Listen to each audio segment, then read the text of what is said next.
नमस्कार, माझे नाव वेदिका संतोष कराळे, वर्ग 7वा. बाल दिनानिमित्त मी एक कविता तयार केली आहे. माझ्या कवितेचे नाव आहे एका मुलाचं हरवलेलं बालपण. आमचा असायचा खेळच निराळा, कोणाचंच नसायचं आम्हाला दर्पण. आजही आठवे देवा मला माझं हरवलेलं ते बालपण. चूल पेटवायला लाकडे नाहीत म्हणून पळपळू आणायचो सरपण.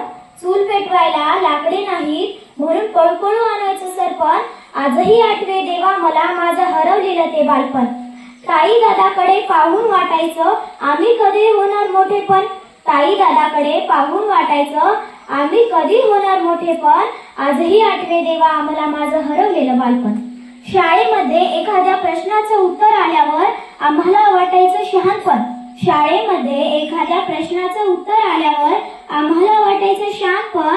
आजही आठवे देवा मला माझं हरवलेलं ते बालपण.